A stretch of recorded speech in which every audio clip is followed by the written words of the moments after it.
इधर औरंगजेब औरंगजेब चिल्लाते रहे दक्षिणपंथी, उधर राहुल ने ताल ठोक कर दिया तगड़ा ऐलान। राहुल ने बीजेपी को दी खुलेआम चुनौती। राहुल की चुनौती से घबराई बीजेपी।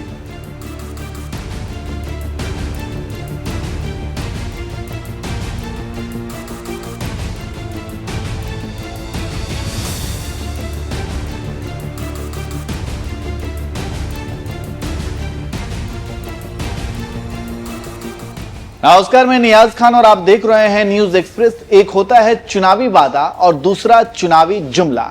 दोनों में आसमान जमीन का फर्क होता है।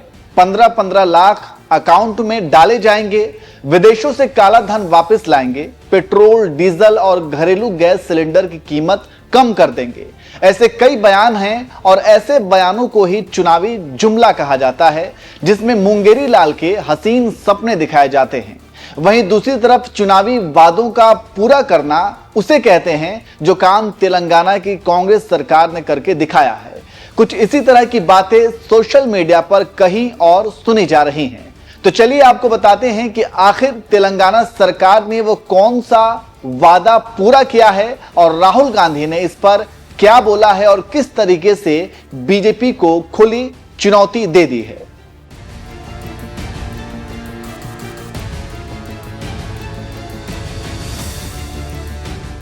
देश में एक तरफ होली, जुमा और औरंगजेब की कब्र जैसे मुद्दे गरमाए हुए हैं और राजनीति की जा रही है, वहीं दूसरी तरफ तेलंगाना सरकार ने एक बड़ा फैसला लिया है।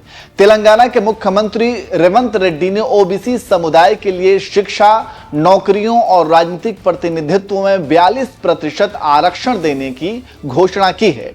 अभी यह आरक्षण 23% ही था, जिसे अब लगभग 2 गुना किया जाएगा।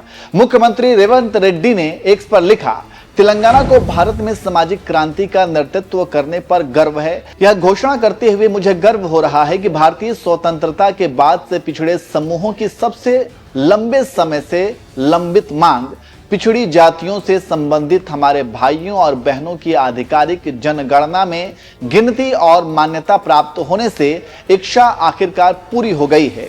आज तेलंगाना विधानसभा के नेता के रूप में, मुख्यमंत्री के रूप में मैं गंभीरता से घोषणा करता हूं कि हमारे लोगों के सबसे वैज्ञानिक, व्यवस्थित रूप से कठोर और कठिन प्रयासों के आधार पर हम कह सकते हैं कि तेलंगाना में ओबीसी की आबादी 56.36% है। अब हम जीवन के सभी क्षेत्रों, शिक्षा, नौकरी और रोजगार और राजनीतिक प्रतिनिधित्व में इस समूह के लिए 42% आरक्षण सुनिश्चित करने का संकल्प ले रहे हैं। वहीं रेवंत रेड्डी ने जैसे ही यह ऐलान किया तो राहुल गांधी ने भी रिट्वीट करते हुए लिखा, कांग्रेस सरकार ने तेलंगाना में ओबीसी आरक्षण बढ़ाने का वादा पूरा कर दिया है। राज्य में वैज्ञानिक तरीके से हुई जातिगत गिनती से मिली ओबीसी समुदाय की वास्तविक संख्या स्वीकार की गई और शिक्षा, रोजगार और राजनीति में उनकी समान भागीदारी सुनिश्चित करने के लिए विधानसभा में 42% आरक्षण का बिल पारित किया गया है।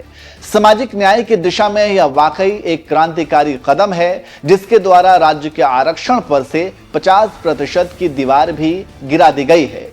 जातिगत सर्वेक्षण के डेटा से हर समुदाय के सामाजिक और आर्थिक हालात का विश्लेषण कर ऐसी नीतियां बनाई जाएंगी जिनसे सबकी बेहतरी सुनिश्चित हो। तेलंगाना सरकार ने इसके लिए एक इंडिपेंडेंट एक्सपर्ट ग्रुप भी बनाया है। मैं लगातार कह रहा हूं कि एक्सरे यानी जातिगत जनगणना से ही पिछड़े और वंचित समुदायों को उनका उचित हक मिल सकता है।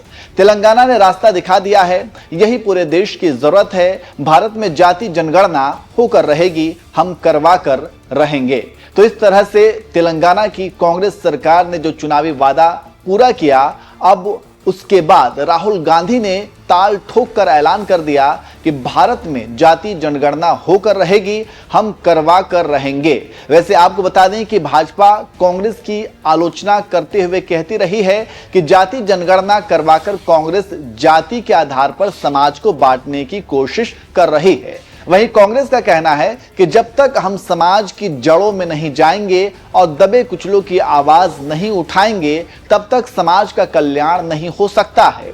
खैर, तेलंगाना ने ओबीसी के 42% आरक्षण का जो फैसला लिया है, उसे आप कैसे देखते हैं, कमेंट करके जरूर बताएं।